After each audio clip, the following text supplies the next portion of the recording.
All right, welcome back to another on-base baseball video. My name is Brian Hafferkamp, and I'm the designer, creator of on-base baseball. In this video, I'm going to do a little bit of introduction to a resource. This is actually quite an old resource that I created last year, and maybe I submitted it on the forums or on the Facebook page or something, but I'm going to make it available at onbasebaseball.com as a free download. So I'm putting together a web page of free downloads, things that you can just you'll sort of walk through the checkout process, but it'll be free. You won't have to pay anything. You just input your email address, and you'll be sent the resource for free.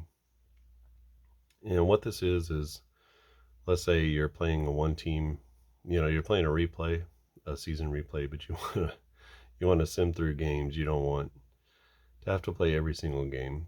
Maybe you're playing your favorite team or a pitcher, something, and you don't want to sim through every single game, or you don't want to play every single game. You want to sim through some games.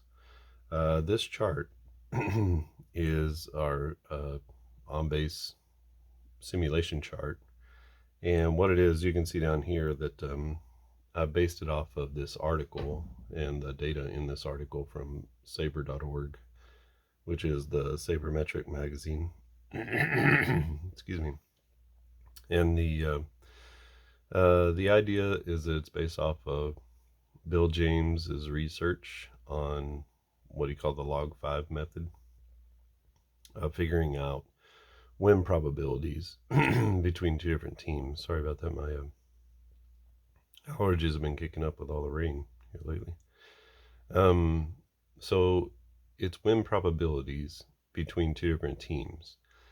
So there's a lot of math that goes into this. You can read the article. It's actually at the bottom of the sheet here. I'll put it on the sheet just so you can see where the data came from. In the article, if you look at table number 7, this has been translated from that table, basically from the winning percentages to 2d10 dice rolls. So all you need is 2d10s, and then the team winning percentages, and you'll be all set to go. And I'll demonstrate it here with a few AL East teams. This is from 2021, and just so you can see, so we have the standings here: Tampa, Boston, New York, Toronto, Baltimore. That was how they ended up, and we can just do some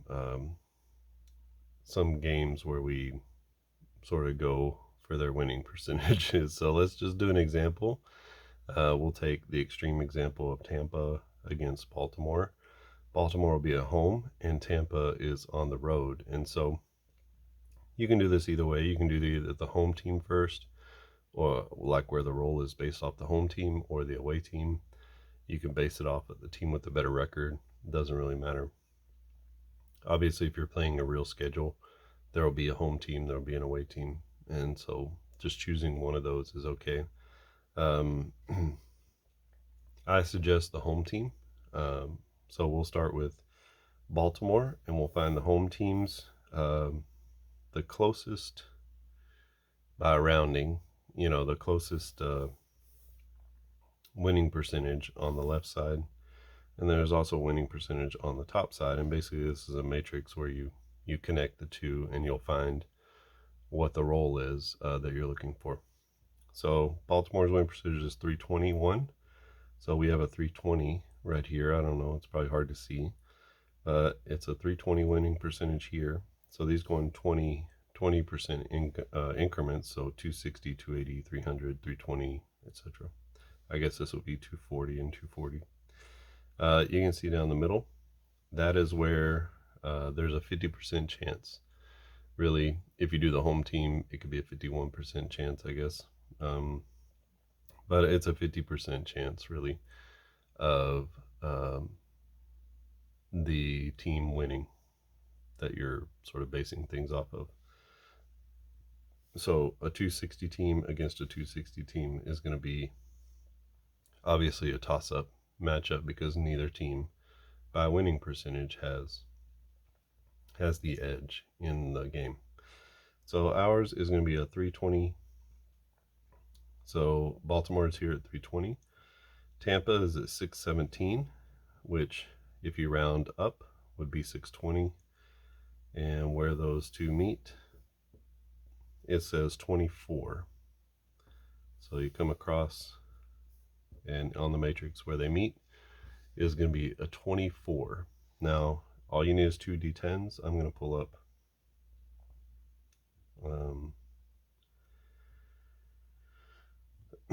the On Base Advanced dice roller for the game. On Base Advanced has two D10s, so this works perfectly for this for me. And so 320. Make sure I don't come off the page here. 320 to a 620 is going to be a 24. So 24. So anything, because, and think about it this way, this is the lesser team, right? Anything from 1 to 24 is going to be a win for the lesser team. So 24% chance of winning against a 620 winning percentage team. So anything 25 to 100 is going to be a win for Tampa Bay. So we roll. It's a 47. 47 is greater than 24. So that's a win for Tampa Bay.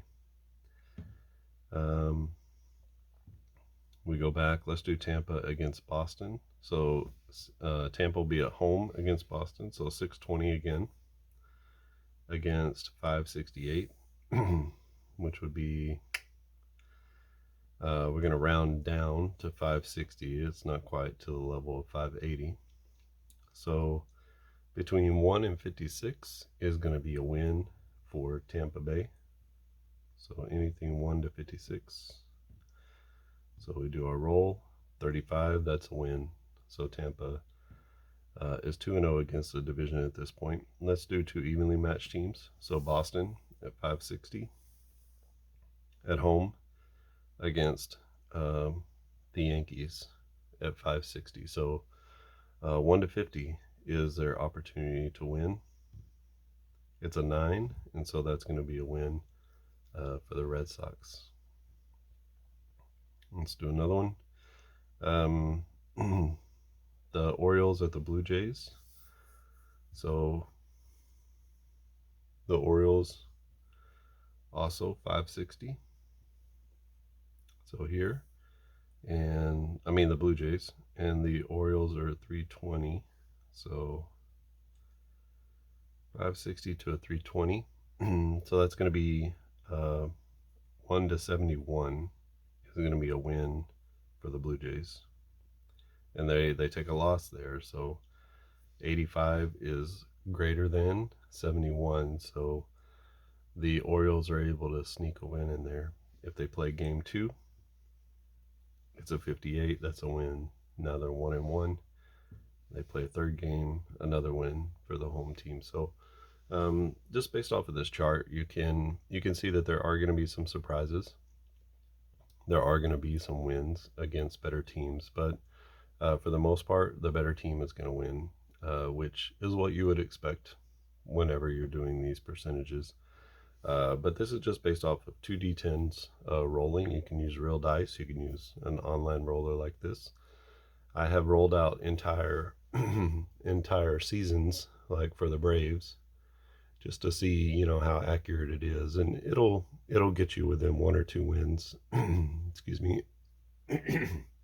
It'll get you within 1 or 2 wins, and it may not be the wins that you think, but overall, it's going to be within just a few wins, one way or another, and so it's going to give you pretty accurate results. It just may be that they don't beat the teams that you think they do. So that was one thing that I realized is which teams they beat are a little bit different. And if you're doing a schedule that's building itself while it's going, obviously the winning percentages are changing all the time, right? So that's part of it too. You can get a team on a hot streak and they wind up with a winning percentage that's higher or lower than it was in real life, and that will shift. It'll shift their real their possibilities. I guess it'll shift their possibilities on this chart. So I haven't played out a full season, just doing the simulations, but that would be an interesting thing to do as well. And so I'm going to make this chart available for free at onbasebaseball.com. I'll put the link directly to the chart here in the description to this video. But I just want to release this just in case someone might want to use it.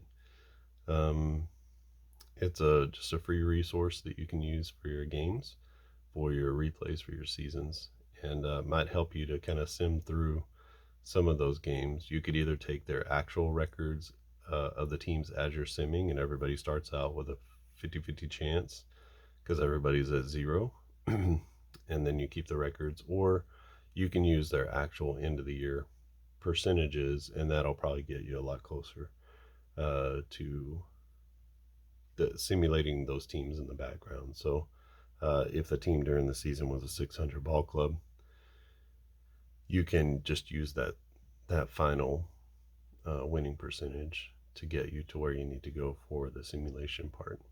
Or you can use it in real time, and as those winning percentages shift and change, then you match it up on the table. So an interesting resource, again, based off of Bill James's log 5, and then it's a modified version of that. So table 1 is Bill James's original method, and then table 7 in the article is where I pulled this from. And they said that there was a little bit more of a bias toward better teams, and this is a little bit more evened out than the other. So for a 740 team against a 260 team on table 1, it would be a roll of 89, 1 to 89, but here it's 1 to 87. So there's a little bit of a shift back toward the middle, toward competitive balance. But I felt like that was the more fair version. But it's really easy to translate those numbers, so you could use table 1 and use those numbers if you wanted to. I mean, it's 890 is the winning percentage, 870 on table 7. So you can see all I did was move the decimal, right? I mean, it's 870 is the winning percentage. So if you want to know how this translates to percentages, a 400 team against a 260 team has a 640 winning percentage. That's basically how you're thinking about it.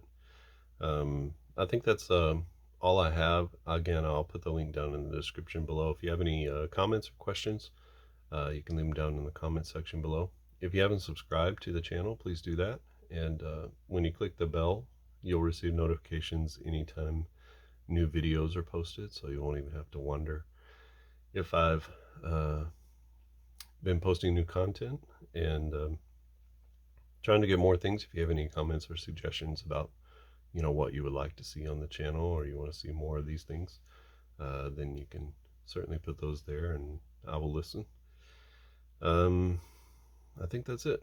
All right, thanks for watching, and I'll see you again next time.